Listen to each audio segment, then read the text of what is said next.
Y Radio Rebelde continúa tomando el pulso a esta 11ª edición del Encuentro Internacional de Investigadores y Estudiosos de la Información y la Comunicación ICOM 2024.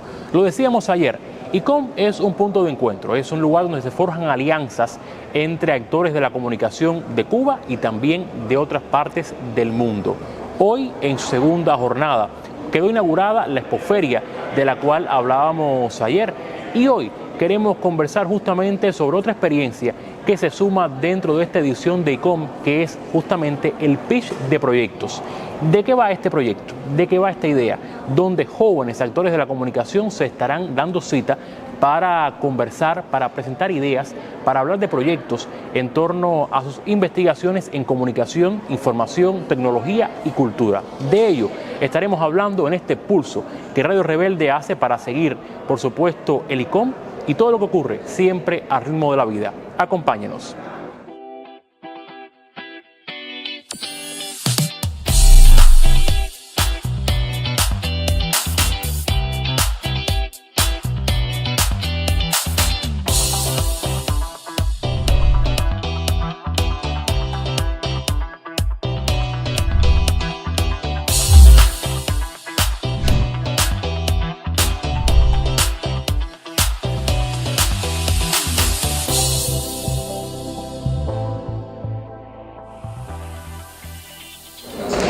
Y lo decíamos y lo reiteramos, tomamos el pulso a ICOM en un espacio que es el stand de Radio Rebelde, donde también tenemos espacio para conversar, y yo recibo con mucho gusto a Carla Picard Rodríguez, profesora de la Facultad de Comunicación, también realizadora audiovisual, periodista, y que es parte del comité organizador de ICOM y específicamente del pitch de proyectos, que es de lo que estamos hablando en este episodio de Pulso. Carla, bienvenida.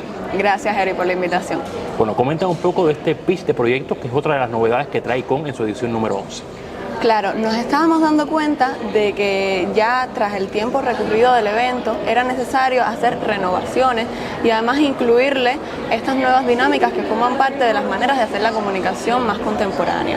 Por supuesto, se mantiene todo el evento académico, pero tiene también nuevo ya la Expoferia, que seguramente lo comentaron, y el pitch de proyectos, que forma parte de la Expoferia también. ¿Qué traemos con el pitch? Bueno, el pitch es la oportunidad que tienen esos proyectos innovadores de comunicación, de información, de tecnología, de presentar los resultados que hasta ahora han obtenido, o bien nuevos proyectos que necesitan financiamiento, darse a conocer. O sea, es el espacio para que las personas vean las maneras de aplicar eso que se ve en la sala teórica, que tiene una aplicabilidad en la práctica. Y digamos que es la invitación al pitch, va por ese sentido, ¿no? Mostrar resultados, experiencias en concretas, maneras de hacer, pero ya en la práctica, o sea, puesto en marcha en soluciones pragmáticas. Tengo entendido que estarán presentes estudiantes, también ya investigadores más avanzados en su etapa académica. Coméntame también cómo será la dinámica de presentación del pitch. Una vez que lanzamos la convocatoria, realmente la aceptación fue inmediata y muchas personas comenzaron a contactarnos interesadas en participar. Hemos recibido propuestas de proyectos ya consolidados que ya llevan un tiempo, sobre todo en el área de las estrategias de comunicación, del branding, del brand content, pero también tenemos proyectos estudiantiles, también tenemos proyectos que recién empiezan. Por lo tanto, va a ser un espacio donde van a converger experiencias con nuevas formas de ver la comunicación, que ya sea desde el aporte estudiantil o no, pero que creo que va a ser muy enriquecedor y que va a tener la oportunidad de entrelazarse entre ellos, de poder hacer networking, de poder establecer contactos para futuras colaboraciones. Yo creo que esa es una de las principales ventajas que va a traer este pitch. Claro, que lo decíamos, ICOM es un punto de encuentro donde investigadores ya con más carrera y jóvenes estudiosos también de la comunicación se reúnen para conversar y para presentar estrategias y alianzas para construir la comunicación. Carla, gracias por habernos acompañado en este episodio de Pulso, y yo les invito a seguir ahora en Radio Rebelde para tomarle el pulso a esta edición de ICOM 2024.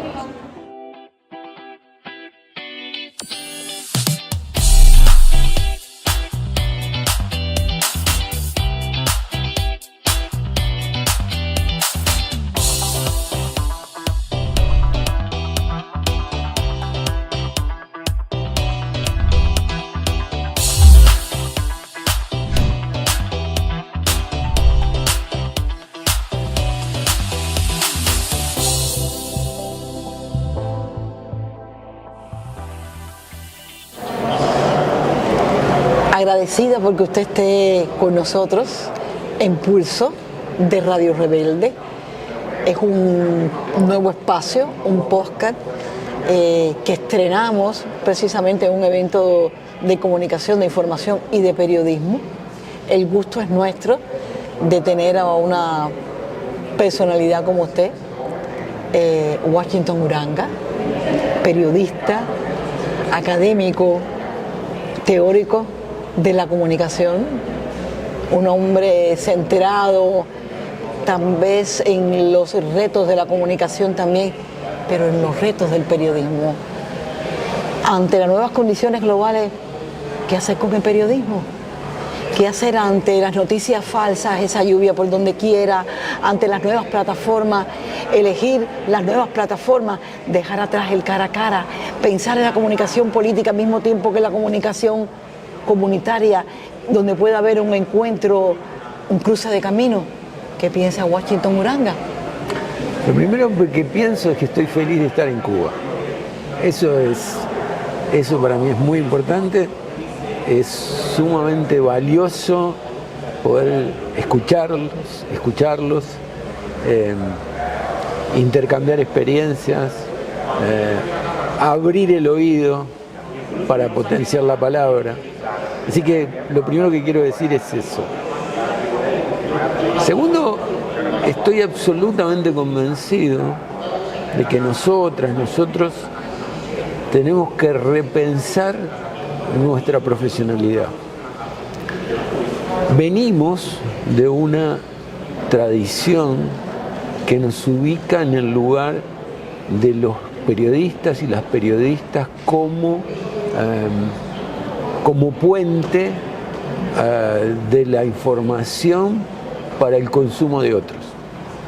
Y no niego que esa es una tarea, porque en todo caso la información, cuando es verdadera, cuando es fidedigna, habilita al ejercicio del derecho a la comunicación por parte de ciudadanos y ciudadanas, por parte del pueblo. Pero creo que nuestra profesión se ha ido complejizando. ¿Qué significa que se complejiza?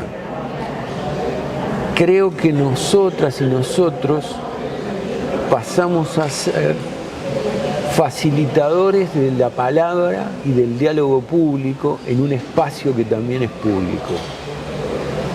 De alguna manera, nosotras y nosotros somos estrategas de la comunicación pública. Pensarnos como estrategas de la comunicación pública nos ubica en un espacio cultural, pero también con responsabilidad política. Es decir, no somos simplemente transmisores de algo, somos articuladores de la palabra. Y esa articulación de la palabra es un rol estratégico en la sociedad de las plataformas, en la sociedad compleja de la cultura en la que estamos insertos. Eso nos obliga a otras, nos impone otras tareas, ya no al ejercicio estricto de la profesión, sino a quienes, por ejemplo, como yo, tienen trabajo docente, como docente en nuestras universidades, en nuestras casas de altos estudios. Tenemos que repensar la formación de quienes van a ejercer la comunicación. Y digo la comunicación no para menospreciar el periodismo, al contrario, pero para hablar de la complejidad a la que nos enfrentamos. Los productos son otros, las audiencias son otras,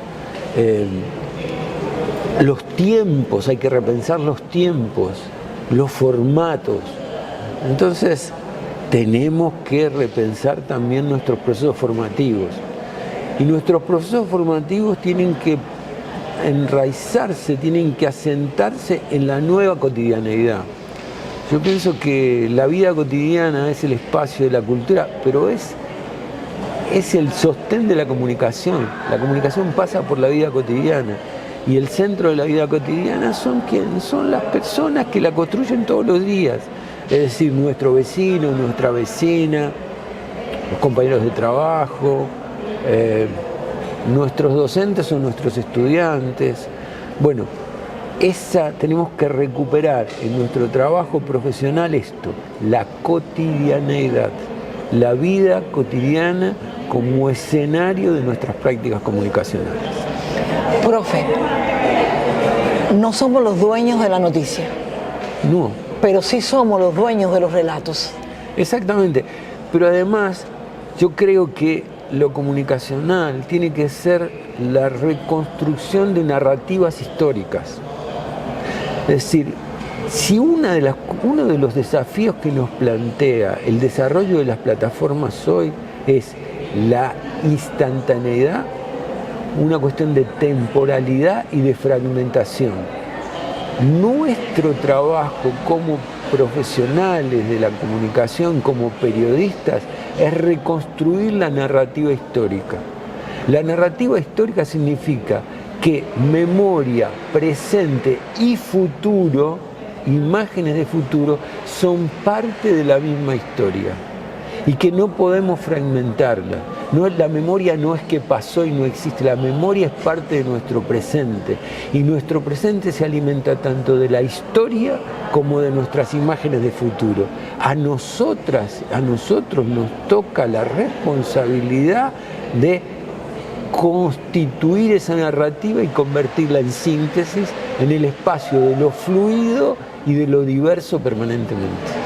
¿Y cómo contar esas narrativas que usted habla de manera interesante, de manera artística, que se parezcan a mí, que cuando uno las escuche o cuando las vea piensa que se parece a mi vecino, que se parece a mi comunidad, que puedo ser yo, y no caer a veces en el cliché que muchos periodistas hoy sufrimos porque miramos las construcciones exactamente iguales, como que todo está chato, como que es gris, como que no me emociona? Absolutamente, pero absolutamente de acuerdo con lo que usted dice, es así, coincido totalmente, pero también hay una disputa sobre las emocionalidades. Las emocionalidades que nosotros tenemos que hacer emerger son las que devienen de las subjetividades propias de nuestra historia y de nuestra vida cultural, y no estímulos que son contradictorios o que vienen desde otros lugares, estímulos que nos imponen las lógicas de las plataformas. ¿Cuáles son las emociones que entonces debemos destacar o buscar a su juicio? Las que tienen que ver con nuestras identidades, que aparecen en nuestra vida cotidiana y que muchas veces quedan subordinadas en el marco de ¿qué? En el marco de la rapidez, la instantaneidad, la presión, ¿sí? Tenemos que recaptar la memoria de nuestros mayores. Uno de los problemas en la sociedad capitalista moderna y en la que también se refleja en las plataformas es que, la idea de que los viejos ya pasaron. Y son mis padres, son mis abuelos, son la historia de nuestras comunidades. Eso me parece sumamente importante. Y en eso también nosotros como profesionales tenemos que ser puentes entre generaciones. Dejarnos desafiar por los jóvenes sin perder la historia de los mayores. En ese desafío que usted habla que imponen los jóvenes, está también a veces su oralidad, sí, su música. Totalmente. La manera rápida, a veces y fragmentada de ver al mundo, y de alguna manera también a veces un poco de rechazo de nosotros, los menos jóvenes, con esas nuevas construcciones. Sí, pero es que es así, pero es que nosotros tenemos que alimentar nuestra propia escucha. Y ahí yo rescato a Pablo Freire. Una de las cosas que Pablo Freire decía es: nuestra palabra se alimenta en la escucha. A veces, ¿cuál es la profesión del periodista? La profesión del periodista es informar. La profesión del periodista empieza por escuchar. La escucha es previa. No hay palabra sin escucha. Y nosotras tenemos que escuchar a nuestras y a nuestros jóvenes, pero también escuchar a nuestros mayores. Y ser capaces de construir también síntesis informativa, de construir mensajes escuchando esta diversidad. Es la comunicación, nuestra comunicación tiene que ser diálogo en la diversidad y nosotros ser estrategas del diálogo en la diversidad. Profe, yo quiero agradecerle mucho, quiero agradecerle la manera que usted ha construido lo que de alguna manera en el aula hablamos.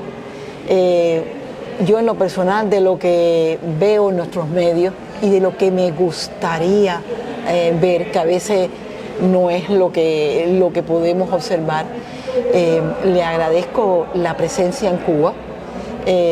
Creo que su presencia ayuda al evento, pero también nos emite un mensaje para ese periodismo que está constantemente en un reto. Muy agradecido y agradecida por las palabras del profesor Washington Uranga.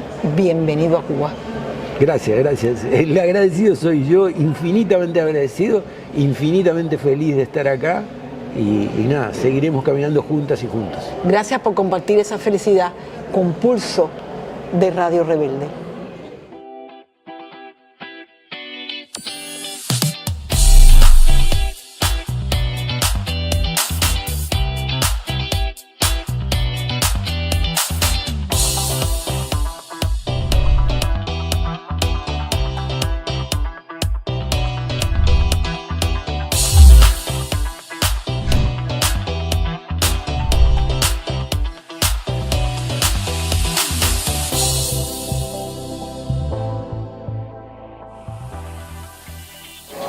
Y lo hemos dicho, esta 11ª edición del Encuentro Internacional de Investigadores y Estudiosos de la Comunicación y la Información ICON 2024 es un punto de encuentro, un espacio donde fraguar alianzas en torno a la comunicación y pensar lo que hacemos hoy siempre de cara al futuro. Hasta acá este segundo episodio de Pulso, un podcast que busca palpar, tocar la realidad siempre al ritmo de la vida a través de la antena y la web de Radio Rebelde. Yo por hoy me despido. Volveremos mañana seguramente con mucho más. Mientras tanto, manténganse en la sintonía.